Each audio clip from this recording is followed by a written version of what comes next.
Welcome to the webinar today. So I'm Emily from GoWP, if you don't already know me. Today's webinar is the 6 productivity principles for WordPress project success with Beth Livingston from WP Roadmaps. Hey Beth, how's it going? Hey, I'm good, Emily. How are you? I'm good. Excited to have you here. Really quick, I just want to say a couple of words about GoWP in case anyone watching isn't familiar with us. At GoWP, we are a team that is devoted to helping agencies grow by providing exceptional outsourced WordPress services. So agencies that partner with GoWP, they're able to focus on the low-touch, high-value work that helps them grow because they can depend on GoWP to take care of the high-touch, low-value work that disrupts their day. So that's things like website maintenance, when you do plugin updates and it breaks your site and it disrupts your whole day because you have to go in and fix things for your clients, all of that kind of stuff. Content edit requests when your clients want a new blog post posted or photos changed or galleries inserted or any of those sorts of things. You can use GoWP as your white label partner to take care of all of that for you. So you really are completely hands-off and don't have to worry about it. Apart from that, we've also launched new services like our dedicated developer service, which is your own GoWP dedicated developer. It's actually a member of our team that we place on your team 4 hours a day, 5 days a week, ready to do any WordPress task you can throw at them. I also want to say that creating a GoWP partner account is absolutely free, and it gets you access to all sorts of resources and templates, things to help you grow your agency. So currently in our knowledge base inside the GoWP client portal, we have landing page templates to help you sell care plans. We have a maintenance schedule lead magnet that you can take, and along with a lead magnet landing page template, you can set that up on your site and start generating more leads for your business. And we have some other documents as well to share if you are someone who sells care plans and wants to share content edit request best practices and scope of service and those sorts of things. And those are all free once you create your GoWP account, which is also free to do. You don't have to be a GoWP paying customer to access all that. So you can create your partner account at my.gowp.com. If you have any questions about partnering with GoWP and how we can help your agency, feel free to reach out. You can reach out to me, Emily@gowp.com. You can join the Facebook group if you aren't already a member and reach out to us there. That's the Niche Agency Owners Facebook group. And I'll post some links to this in the chat so you all have access to it if you don't already. I also want to mention the Facebook group because I know we have some people watching here on Zoom who may not be members of the group. So if you're not, this is a community of agency professionals who either already serve a niche market, would like to niche down, or just want to connect with other agency professionals. We're over 1,000 members, over 1,100 now, I think, for sure. And we're broadcasting this webinar live in the group now. We also do workshops that are exclusive to Facebook group members. So those are only broadcast in the group. So it's really worth your while, I think, to join. It's a fun group. We do happiness hour calls on Fridays. It's really a great time and a great group of people. So I do recommend checking that out if you haven't. A few notes regarding the webinar. I'll be watching the chat both in the Zoom webinar and also over on Niche Agency Owners Facebook group chat. So if you have any questions, throw them out there and I will get them to Beth. You can throw them out whenever they come and we'll get them like whenever there's a kind of natural break or at the end when we save time for Q&A. So I see the chat's already working.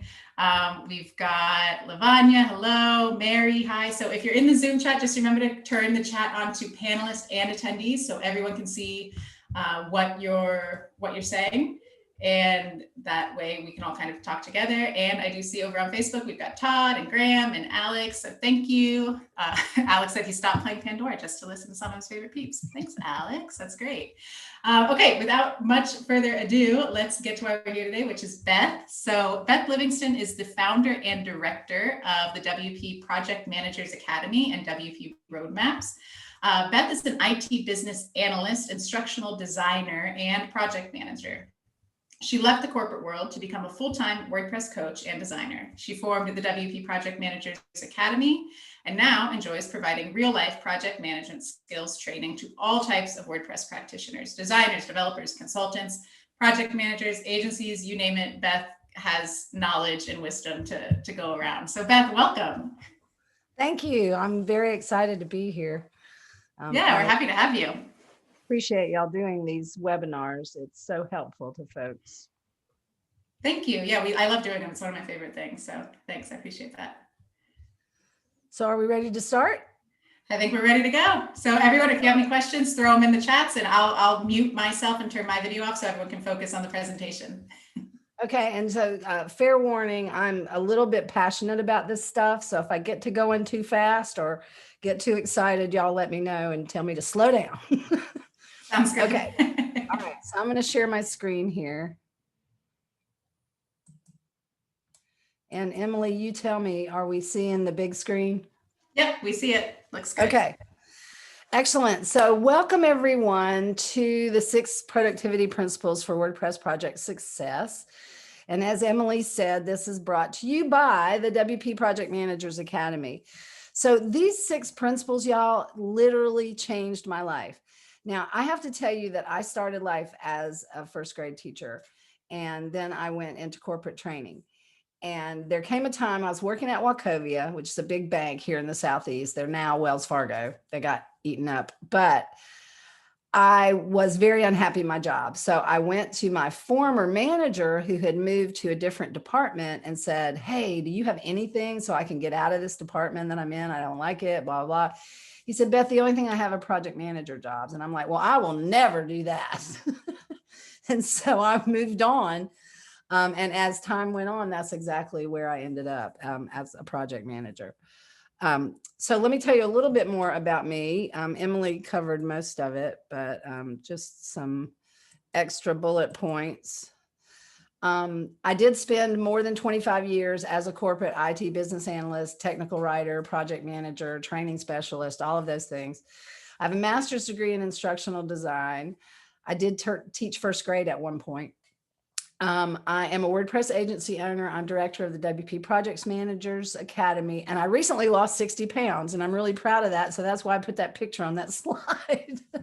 So those of you who've been to word camps with me and that sort of thing, you might not recognize me. I have friends who don't recognize me now, which is amazing. Okay, so let's get on with today's topic. Let's start with what project success really is. And most experts agree on this definition, that project success means getting your projects done on time, within budget, with features that meet the client's business requirements while retaining your planned profit margin. And it's that last one that people tend to struggle with the most. And that's what's so great about these principles, because if you apply them correctly, it really does solve that last problem. So let's look at what usually causes projects to fail.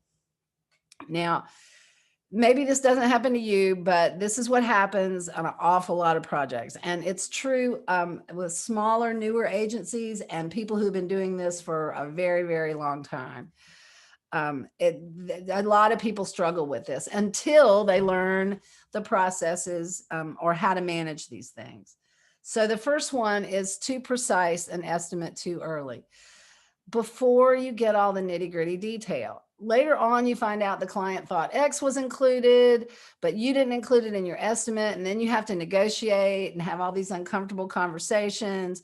This really slows things down and eats into your profit and your timeline.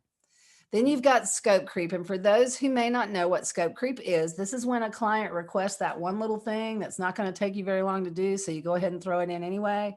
Or you decide to add something to the project the client didn't ask for because you think it's cool or you think they'll like it, or you forgot to ask something during discovery, and so you throw it in because it was your mistake. All of these are examples of the way that project scope grows and grows outside of what was agreed upon at the beginning. So you end up on the losing end of that deal on scope creep every time. Then you've got content related delays. And by far and away, this is the biggest struggle that I hear agencies complain about is the content collection bottleneck, especially when it comes to getting things done on time within budget. And so what happens when the client is late with their content or other dates that they've already agreed to? So you have to replan and reallocate resources. You're shooting in the dark as to when they're actually going to get that work done and comply. You have to reprioritize all your other work to keep your team busy or you busy. And all that costs money.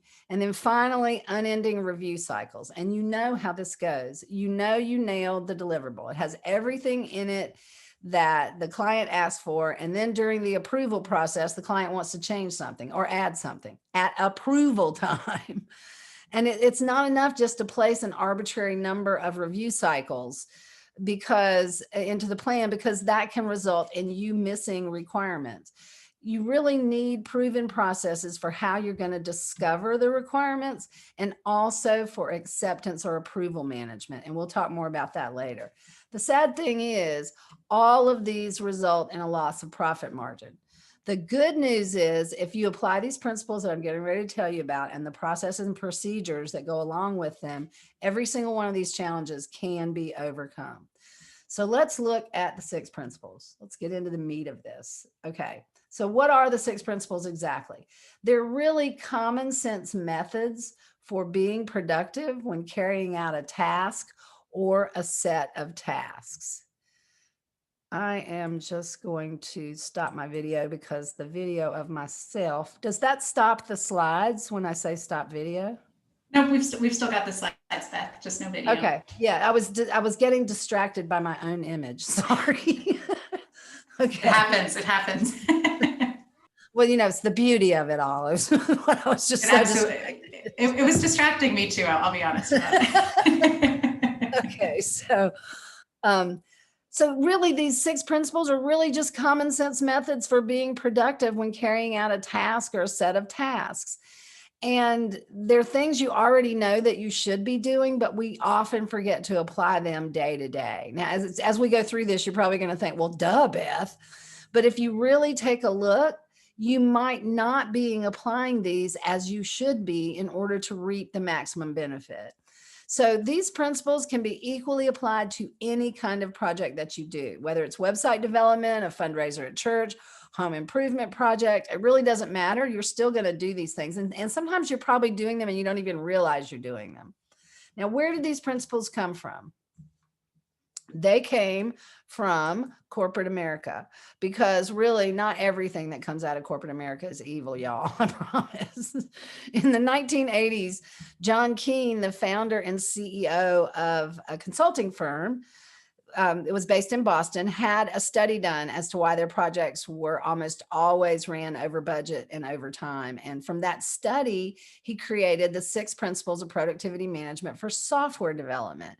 And he published that in the form of a book that became the Bible for the way projects were run at Keane. Now, I worked for Keane as a technical writer and a business analyst in the 90s. By that time, the Keane 6 principles of productivity management, that culture was really well established. And on your first day, you got a copy of the book. And then shortly after your start date, you were expected to attend this 2-day seminar to learn how to apply these principles on Keane projects. And I even know of one case where a recently hired senior manager was fired because he refused to attend that seminar. He thought he knew everything. And why was that? Well, that was because the principles work. By strictly adhering to these principles, Keane was consistently rated CMM level 5 in their application development center and level 3 on several long-term projects. CMM is the Software Engineering Institute's capability maturity model. It's a really long, fancy name, but it's really a process that evaluates the maturity of an organization's development and management processes. And they used to be the only one. Now there's a whole bunch of them, like Six Sigma and all these other ones. They're all based on the same principles, though.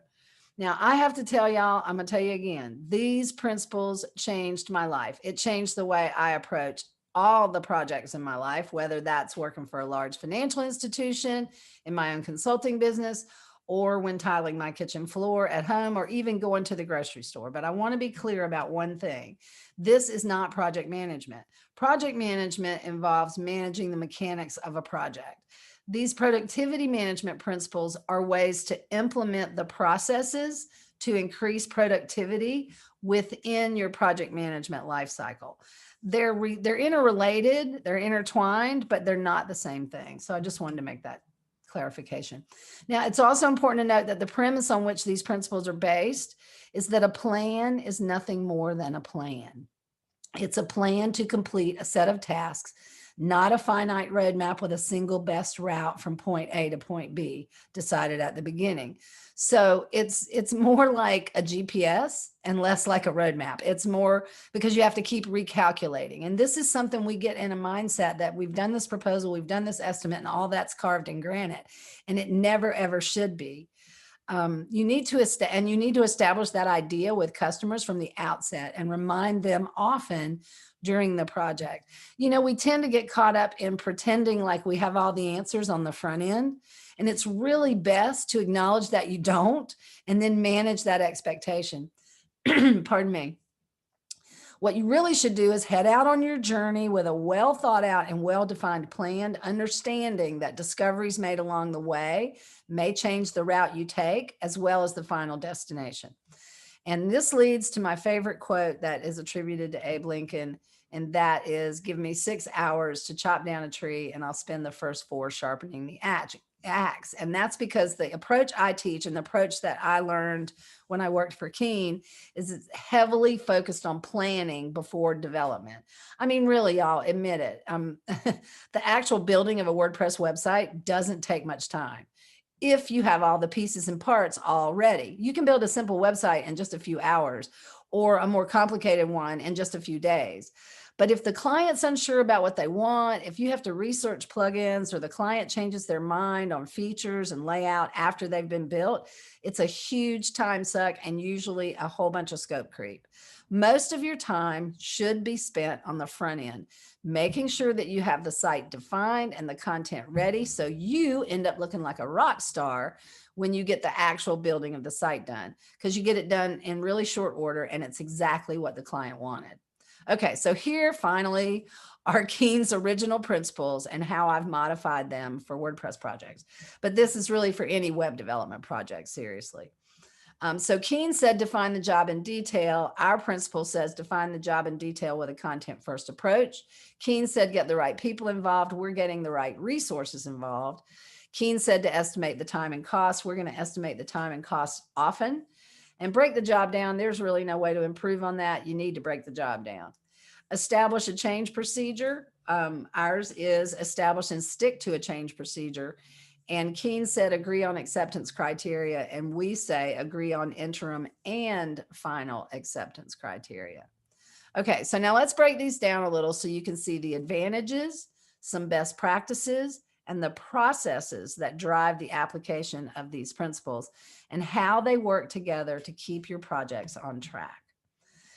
So the first one, define the job in detail with a content first approach. Okay, let's start with define the job in detail. You need to do a deep dive discovery that is heavily focused on planning before any design or development work is done. I know a lot of people don't agree with that, but I'm telling you, those of us who've been out here for a while know that this is what works. And that'll make more sense as we go through this. Okay, with the content first approach part. All right, first let me talk about the difference between a content first design and content first development. Content first design's been around for a long time, this theory that you need to really consider the content before you start designing the layout and the colors and the theme you're going to use and that sort of thing. And that's still true. But content first development means that you don't start until all the content is ready to go. Well, I say don't start. You don't start any serious development. You may go ahead and throw up a staging site, and you may have a starter site that you load in with all your plugins.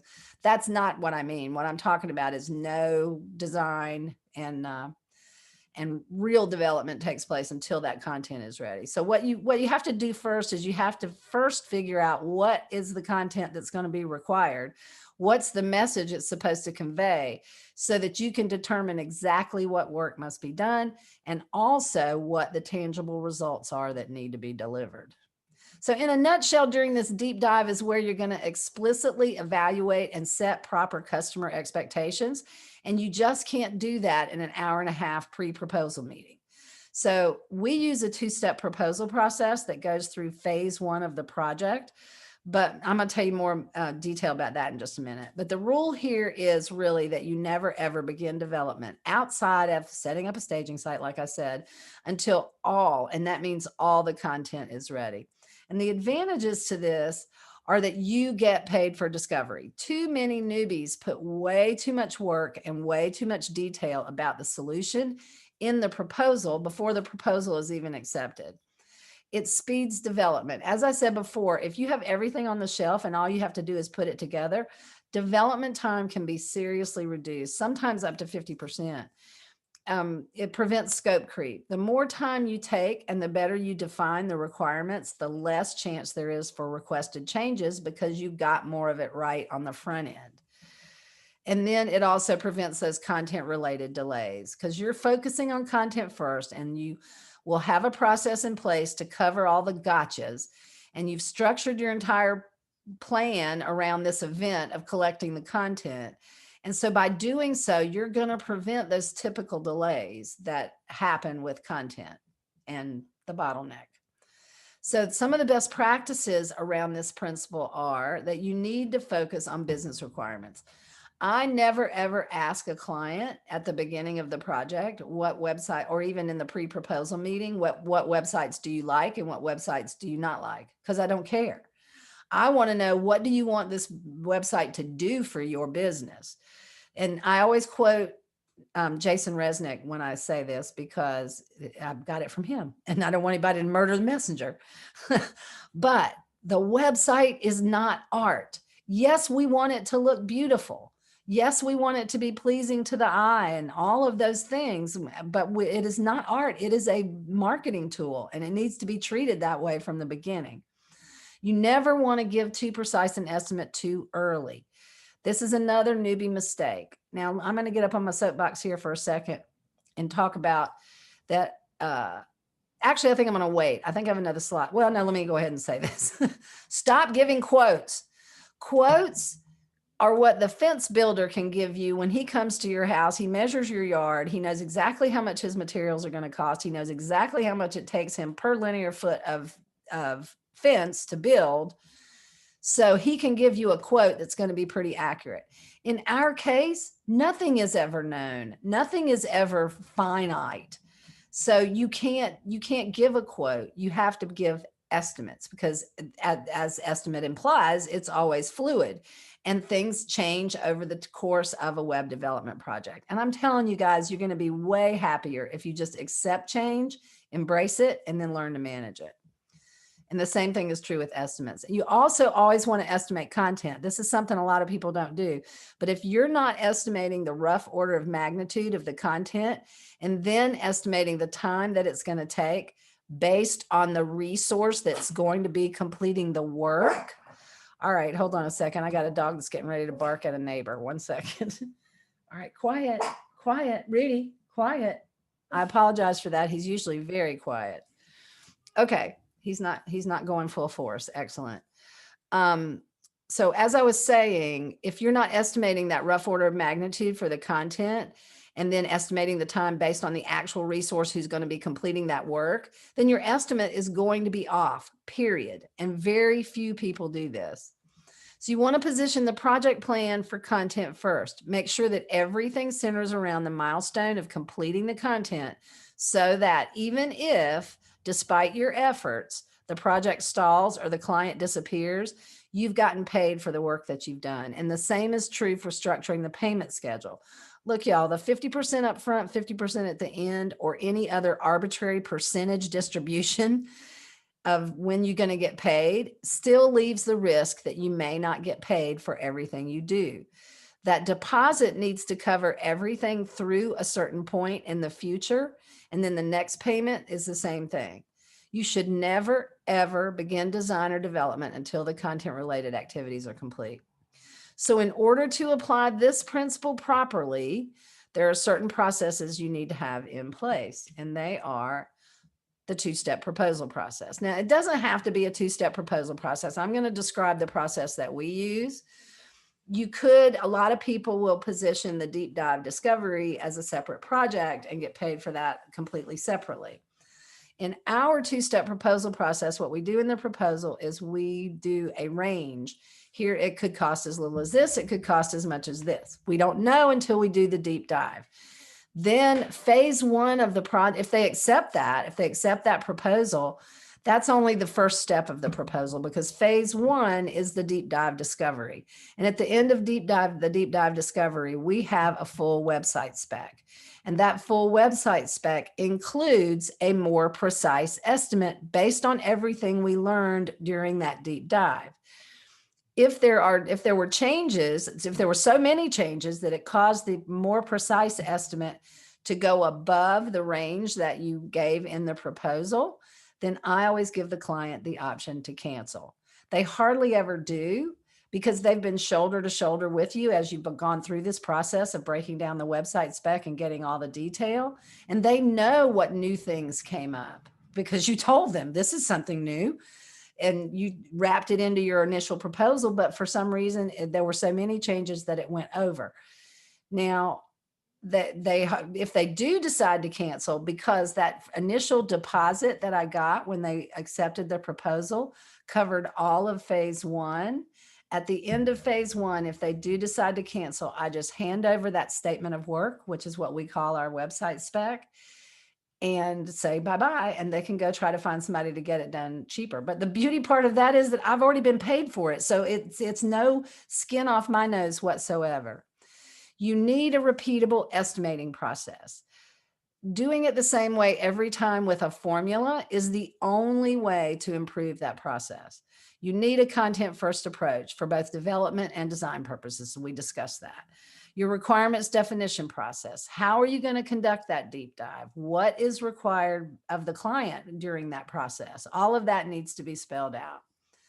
Your risk and issues management. Now, one of the best ways to set yourself apart from the competition is to acknowledge the project risk and present a plan for managing at the very beginning of the project.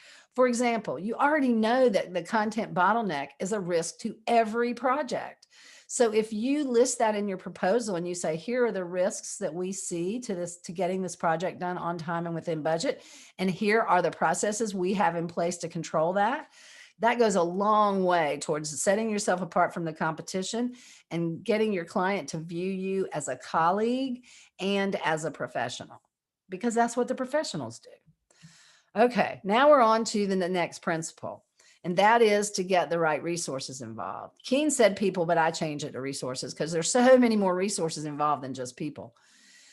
And these same resources apply to any web development project with the exception of plugins maybe, and possibly themes.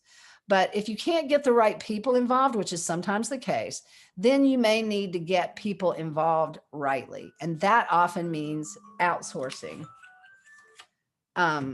So sometimes you need to, it might not be somebody that you can get involved as a team member, but you might need to outsource that. It could mean hosting and plugins and blocks and templates. All of those things are resources. And the advantages of applying this principle to your WordPress projects are that it sets the proper client expectations. And that's going to make more sense when I get to the best practices. It speeds development. If you have a preferred theme and a starter site with your plugins already installed and a set of procedures for configuring them, that's going to save a ton of time in development. And that's true of any template, say for requesting content from the client or anything like that that you can repeat. That's going to speed up your development by getting those correct resources involved. And it prevents wasted time. When you have to go source a plugin or a theme or a third-party resource, that is a huge time suck.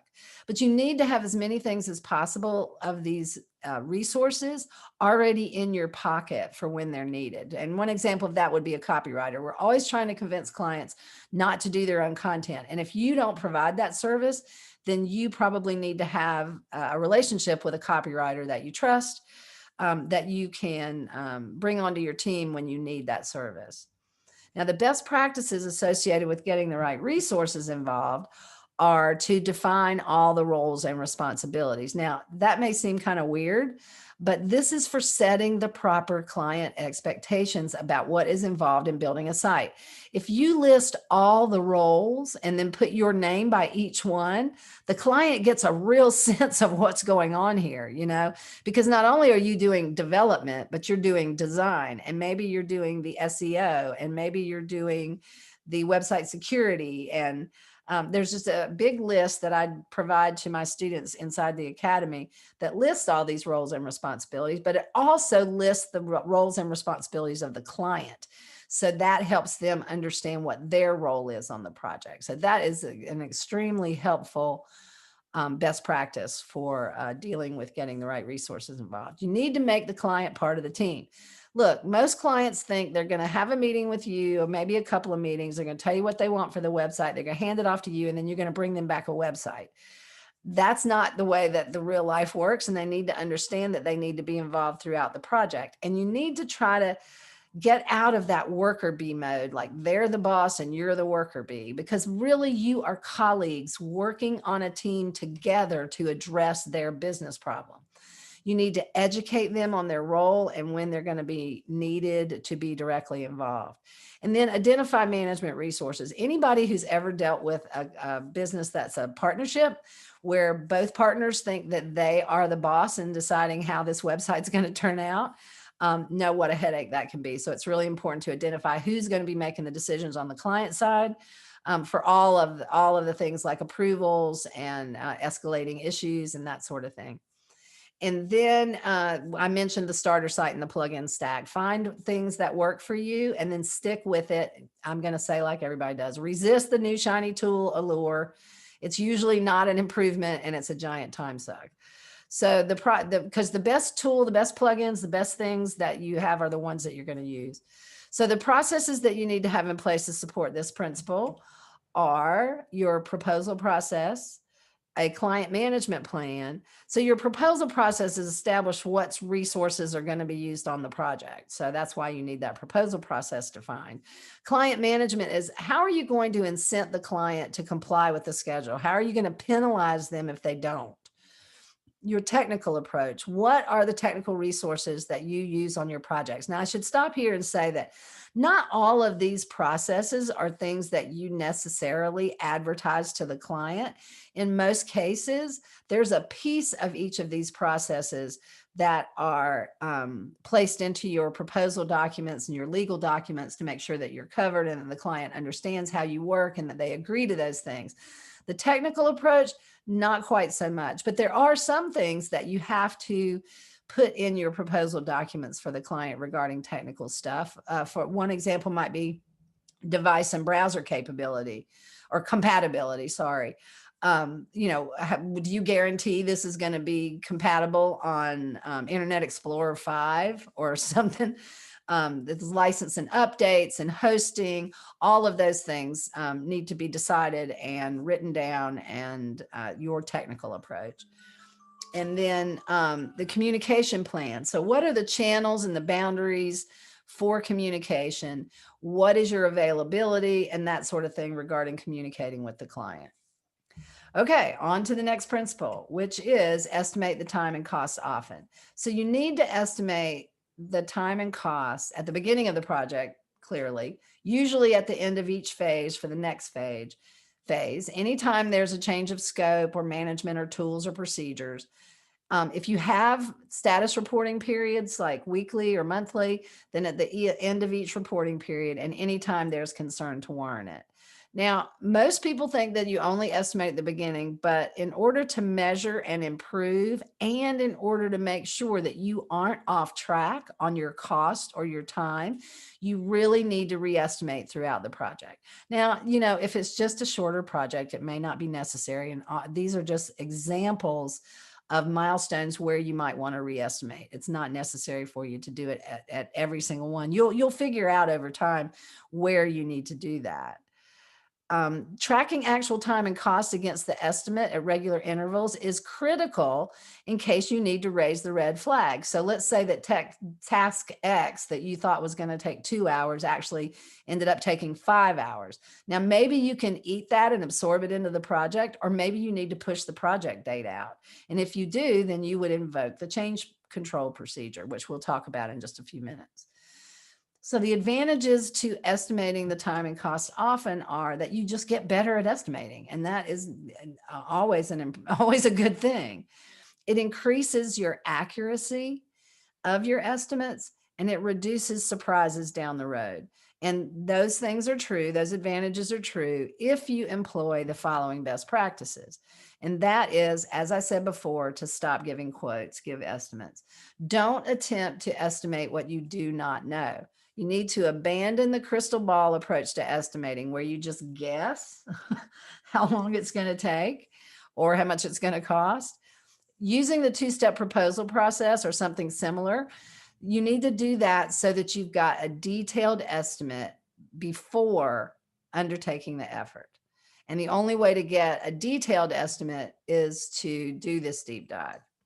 You need to use a repeatable, defendable process. If you can't explain it mathematically, it's a guess, it's not an estimate. You never want to use a pad to cover unknowns. If you can't measure it, you don't know what the unknowns ended up being. You don't know what the money was spent for. So you have no idea how to get better. And we're going to talk about why you should use a change budget instead of a pad in just a few minutes.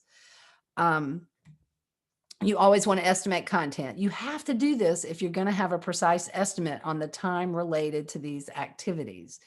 And then finally, you want to use a change budget, which I'm going to tell you more about when we get to the principle on change, but it's also a best practice for estimating.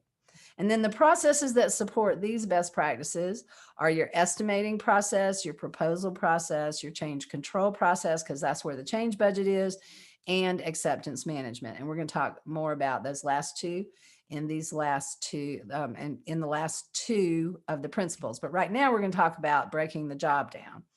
So you want to break the job down into chunks, and usually each chunk ends up with a tangible deliverable. But for breaking the job down for the project is you want to use a proven project plan with predetermined milestones, and then you customize it for each project. Now at Keane, we were required to structure our project plans so there was a deliverable every 80 hours. Now, that doesn't necessarily mean it's a client deliverable every 80 hours. There was just something tangible that had to be created at the end of every 80 hours, because that allowed us. Now, remember, these projects were huge, like with 200 consultants that lasted 2 and 3 years. So by breaking the job down and having these deliverables every 80 hours, the project manager always knew where we were, where we stood in relation to the project plan within a 2-week period. We could tell if we were ahead or were we behind, we were on schedule, because we always had that deliverable as a milestone. Now, this is a great way for tracking where you are in the life cycle at any given moment. And generally you do this with phases, activities, and tasks. And the tool that you use to do this, because I'm always asked this question, what's the best project management tool? It doesn't matter. As long as it allows you to break the job down, you could use a spreadsheet, you could use project management software. Task management software is not project management software, but for the most part, it really doesn't matter as long as it meets the requirements you have for managing the project. Okay, and the advantages to this is it reduces client overwhelm. When we break the job, because one of the things we do is we break down the website spec into individual pieces, and then each of those pieces is approved separately. So by the time we get to the end of the statement of work of the website spec, they've approved most of it already. So they're not nearly as overwhelmed when you hand them this giant document or give them a website to look at and go, here's your website spec. And they're just completely overwhelmed. So this really helps with that by breaking the job down into smaller chunks. It speeds development because you've got a plan that you're following, and it speeds final approval. Just like I explained with the incremental approvals, by the time you get to the final approval, it's not such a massive job. Then our best practices related to this is that typically you break the job down into phases, activities, and tasks. That you use some form of the 80-hour rule, and not necessarily 80 hours, but that you have that deliverable that serves as a milestone in your project plan. So you know, hey, we were supposed to get this done last week and we just now getting it done. We got to see where we can maybe adjust the rest of the project plan, or put in for a change control to extend the date, and then to use the incremental approvals. And then there's only really one process that supports this principle, and that is that requirements definition process. It is the most important one, in my opinion. Well, I can't say that. The change control process is equally as important, but that requirements definition process, you really have to know how that's going to work in your business, and you need to practice it until you get really good at it. Okay, so now let's talk about the next principle, which is establish and stick to a change procedure. And you need to establish a method to actively manage change throughout the project and invoke it without exception. Now, most people, most agencies, most individual providers all have some form of a change control process. The problem is they don't always invoke it. So the overall idea here is to acknowledge change as inevitable. Let your client know that and manage it by establishing a formal procedure for managing it, educating the client, and then consistently and without exception. I know my students hate me because I say that all the time. Without exception, invoke the change control process. We would get written up if we didn't invoke the change control process at Keane. So the advantages to using a good change control process are that, number one, it eliminates scope creep. If you do this right, I promise you, you will no longer have scope creep.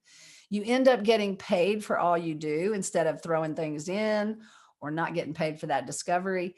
And it reduces frivolous change requests. And I'll explain a little bit more about that when we talk about the best practices right now, which is the first one is to embrace change. As I said before, stop pretending that if you do your job right, change isn't going to happen, because that is never going to be the reality. Change is always going to happen.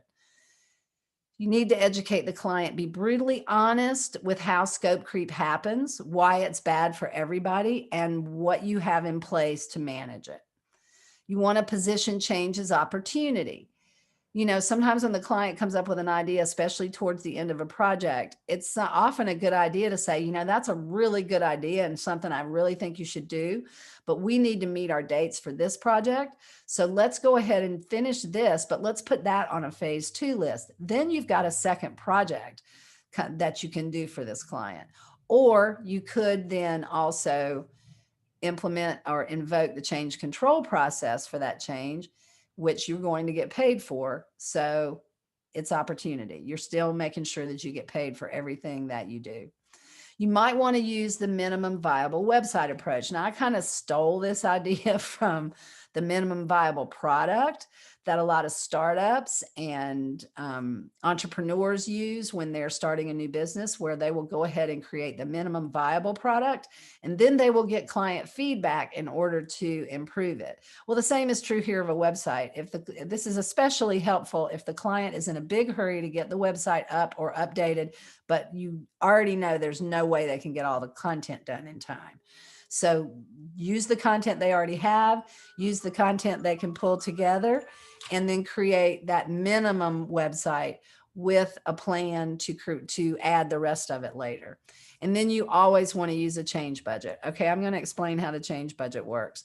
Let's say that you've got a project that you have estimated is going to cost the client $5,000. Then you take 20 to 30% of that. And the way you figure that has a lot of variables in it. I teach that in the academy, but it's usually 20 to 30% that is set aside over and above the $5,000 that is set aside into a somewhat invisible bucket of money, but it is a change budget, and it is only used if there's change, and it's only used for change. So let's say the project budget is $5,000. Let's say the change budget is $1,000. If no changes happen, the $5,000 is what's used. And there's no deposit paid on that change budget or anything. It's just set aside for change. But then if there is change, then that change request is written up. It's given to the project manager, who assesses the time and the impact to the project, whether that's time or cost or both or neither, and presents that to the client. And then the client makes the decision as to whether to move that money out of the change budget and into the project budget. And that's what I meant when I talked about how it reduces frivolous change requests, because it's something psychological that if a client says, I want this change, and then you have to negotiate with that change, then they'll fight about it. But if you put the decision in their hands and they have to be the one to actually physically move the money from the change budget, because I always invoice for it right away, that they move that money from the change budget to the project budget, for some reason, it really cuts down on change requests that are frivolous. Like, can we just change that to a different shade of blue? Well, sure. If you want to pay an extra $500, you can, or whatever that it turns out to be that the impact is. Now, the processes you need to have in place is your requirements definition process, which is where you get the requirements in the first place, your estimating process, because that has a big impact on the change budget, your change management or control process, and acceptance management. And that's what we're going to talk about next, is acceptance management. And that's the last principle, which is agree on interim and final acceptance criteria. So you want to agree on the rules that govern acceptance before the deliverable is created. Now, let me explain a little difference, the difference between acceptance and approval. I don't care if the client approves, as long as what he's looking at meets all of the requirements, the criteria that we already decided upon. See, approval, the word approval has this connotation that you get to do a thumbs up or a thumbs down, when in reality, you're doing it. The client should be checking things off of a list that we agreed that this deliverable would have this in it, that it accurately reflects this, and so on and so forth. So you're going to want to determine in advance what constitutes the acceptable outcome for each deliverable, and then also the project as a whole. The advantages to doing this is it sets the proper client expectations. It lets them know exactly what they need to test and approve, and when that will happen, and what constitutes approval. So it really cuts out that last minute, oh, I thought it included this, or, oh, I want to add that at the last minute, because you've already set that expectation of, we've already decided what the approval criteria are, so you don't get to add new ones. It helps control scope creep because it prevents that those last minute requirements. It eases the approval process because you are, it just makes, you've already got a checklist. You've already decided before you created the deliverable of what that criteria is. So like when you break the website spec down and then you use incremental approvals, you can build on the previous piece. And so by the time it comes to approve the whole thing, it's just a much smaller job. And the best practices associated with that is that you establish the project criteria in the proposal, and then establish the criteria for all the other deliverables right before you create them. And there are standard ones that you can use. There will be some differences from project to project, but for the most part, that's something you can reuse over and over. And you always want to use test plans. You want to use test plans for yourself, of course, but you also want to create user acceptance test plans, because those are the checklists. Those are the checklists for the individual pieces of the project.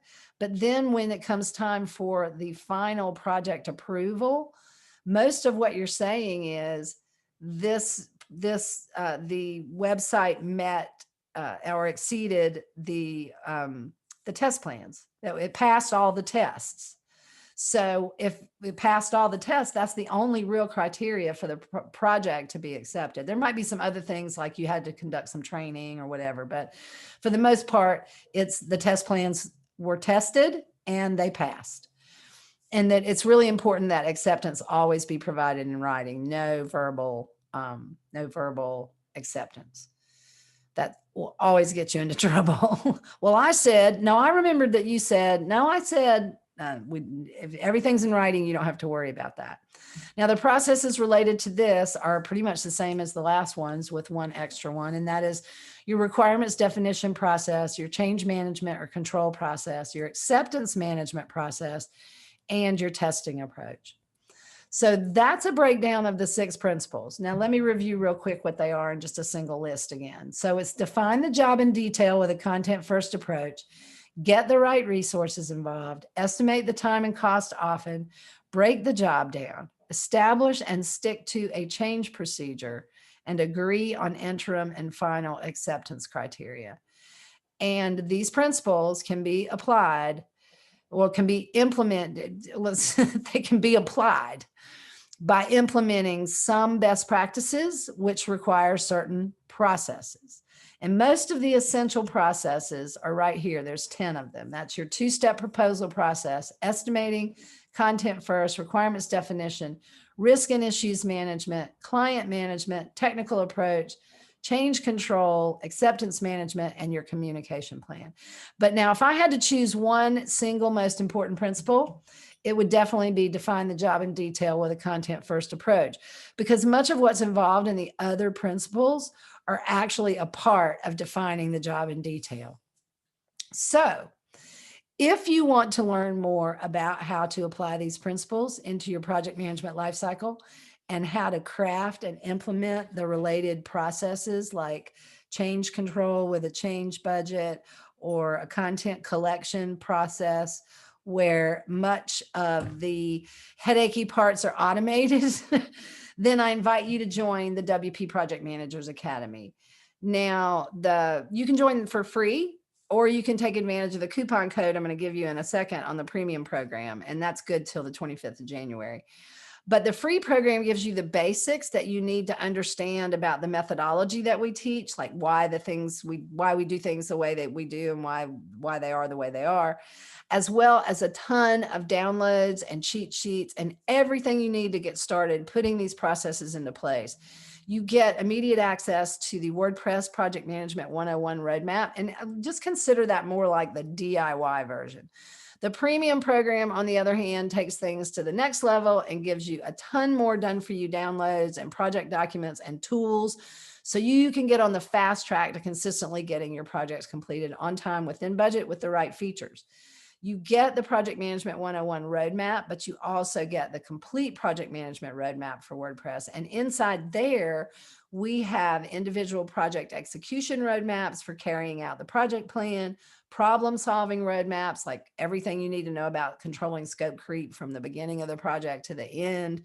We cover automation techniques, as well as individual lessons from subject matter experts about all those things surrounding project management, like lead generation and recurring revenue and outsourcing. Wonder who teaches that one, Brad Morrison. There are also, Brad is one of our guest instructors, and I was really grateful to him for taking the time to do that. There are also a few discount codes inside the premium membership for other programs that we recommend, like Monster Contracts by Nathan Ingram. There's a 20% discount code inside the premium program. So if you know you need help, but you aren't really sure which you should join, then I encourage you to go ahead and enroll in the free program and see if it helps you. I mean, you can always upgrade to the premium program later, or maybe you don't even need that. And what I'm really excited about the most is that you can get certified after completing the free program. We just added these certifications recently. So if you join the free program, the course is always free. There is a small one-time fee to take the exam. And if you join the premium program, you get both of them are included with your subscription. But once you earn these, you can place the badges on your website, in your email, you can post it on social, you can let everybody know what sets you apart from the next guy. You know how to get things done on time and within budget. And since this is what clients care most about, and they do, and most WordPress practitioners don't have good project management skills, but this is another great way to get social proof for your agency, to set yourself apart. And the badge is clickable, so you can prove what you've done to earn the certification. And that looks something like this. We're getting ready to modify this screen a little bit, but basically it shows the name and of the person who earned it and the date that they earned it. And the level 1 certification is available now after you complete the PM 101 roadmap, and the level 2 certification is coming in the next few weeks. And as I said, I do have a special deal for those in the GoWP community watching this webinar or in the group. You can get the premium membership starting today through January 25th at the lowest membership price that it will ever be. So instead of the regular price of $79 a month, the program is only $45 a month with the coupon code GoWP2021. Now that is almost a 50% discount. Now, right now, what we're running is our full launch special. And that gives folks the opportunity to get the program for $55 a month, but GoWP are my people. So I've put it back to what it was before we started our full launch, which is $45 a month. So you'll be locked in at that rate forever until you decide to cancel, and you can cancel whenever the program is no longer bringing you value. So you may need it for a couple of months. You may want to stay in it forever, because we are continuing to add curated content from our subject matter experts. And we all are also improving things as we learn new things, because we never stop learning. So I really hope that those of you who are struggling with these things, or if you're just starting out and you want to put your best foot forward, that you'll take advantage and join today. And that coupon code, again, is good until January 25th. So that is, if you also want to learn more, you can join our Facebook group. Just search on WordPress PM. If you want to download today's slides, you can get those from wproadmaps.com/speaking. And that is all I have for you today, guys. Thank you so much for attending this webinar. And if you need to get in touch with me, I'm on Twitter and Instagram at WP Roadmaps, or you can email me at beth@wproadmaps.com. I always check that email and I monitor it myself, and I answer every email. So I'm gonna stop sharing, and I'm going to share my video. Thank you, Beth. That was fantastic. And we had a lot of engagement going on during that presentation. So I'm going to ask you to go on your own time and check out the Facebook chat we had going on during the webinar, because there's a lot of great stuff said there. And also just in the webinar chat here, we had a few comments that I want to pull out. And I've got one thing to ask. One of the questions that came through was Alex shared that something that he's been doing at his company is a content discovery outline, where during that they agree on page titles, page count. They create a Google Doc with bullet points that have the content sections that will be on every single page. And even if the client doesn't have all the content written, that it still allows them to be able to move forward with the design and development, knowing they have the content outline signed off on. And he did say that most of them know at a high level what that content should or will be, around 75 to 80% of them. He was curious what your thoughts were on that approach. That sounds like a great idea. This is what I teach my clients or my students. We know that what I just outlined for you works. Okay. But that doesn't mean it's the right answer for your particular agency all the time, right? If you're dealing with mostly small mom and pops or mostly 5-page websites, then you've got to take what I teach and tailor it to meet the way that you do business. If he's getting success with that method, then he should continue that. But what most people are complaining about is, I've got people that say it's been 2 years that this project's been on hold, waiting for content from the client. So there are a number of ways to do it. And what you just described to me was sort of a blend. And that's perfectly okay. There is no one right way to do anything, y'all. We know these work. Start with these processes because we know they work, and then modify them, test them, modify them. And we in the academy, we talk about continuous improvement also. You don't just do this once. Yeah, absolutely. And I think it's great. And Alex said, it works for them and they get good results from it. So that's a great approach. And thank you for sharing that, Alex. Another question was if these slides are going to be available, and we already know that, but yes, Beth, you shared the link, and I will, I'll post that link right now in the Zoom chat, and I'll share it over in the Facebook group as well. And if you registered for this webinar, you will get an email probably tomorrow with all of the links in there as well, and a link to the recording, so you can check it out. You'll put the coupon code in that. You'll put the coupon code in that email, yes? And I'll put the coupon code in there as well. So that's fantastic. And thank you so much for that, Beth. I really appreciate you offering that for our community. It's fantastic. And we did we got Lavanya in the Zoom saying that she's a part of your premium membership, and it's been really valuable for her. So that's fantastic. Excellent. But I did want to point out with just what I think it was Alex who was saying how he does content. We can never stop learning from one another.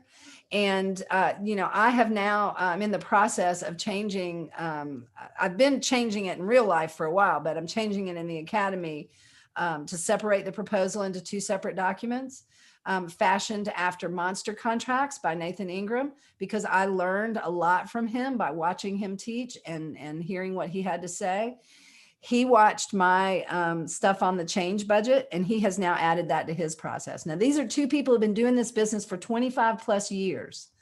So my point here being is you can never stop learning. You can never stop improving just because it's working for you. And I'm not pointing out Alex. I'm just saying that sometimes sitting through a seminar like this, you can learn about ways to improve your process, even though you thought it was working just fine. Well, you know what? That might even work even better. So just a point. Absolutely. Yeah, thank you for that. And I do want to point out, I shared a link to Beth's Facebook group there. That's a great resource as well. So I would encourage everyone to go join that. That's open. They don't have to be a member of the. No, we do, just like you do. We ask 3 questions when you join. That is really just to keep the riffraff out. We don't hold those answers. We don't judge your answers. But if you don't answer, you don't get accepted. So yep, there you go. we don't want the riffraff. That's true. That's right. I think that's everything. Let me just check and make sure I didn't miss any questions here. The recording, like I said, I'm gonna send it in the email, the follow-up email, if you registered. If you're watching this in the Facebook group, the recording's always available basically immediately after this. I think it takes maybe 5 minutes to process, but it'll be in the group right then, and I'll put the tag on it as a webinar, so you can go into our webinar tag, post topics, and check out all the webinars we've done along with this one. And yeah, I think that's it. We did get one comment from Ryan in Zoom that he's been building copywriting services into every proposal he does now, and that's been working out great for him. So it's really been fun to kind of see how people are using what they're learning and applying it to their agency. So thanks for that. And I would encourage, if y'all aren't in the Facebook group watching this, go over there, check out the chat we had in the group, because it was really lots of great stuff going on, and share your experiences as well, because that's what that group's all about. So thank you, Beth. I appreciate it. And we are so happy to have you. So thank you so much. It was fun. Thank you. All right. We'll see you in the Facebook group. Yep. I'll see you Friday for sure. We'll see Friday Happiness Hour. See you there. Okay. Bye, everybody. Thanks for joining.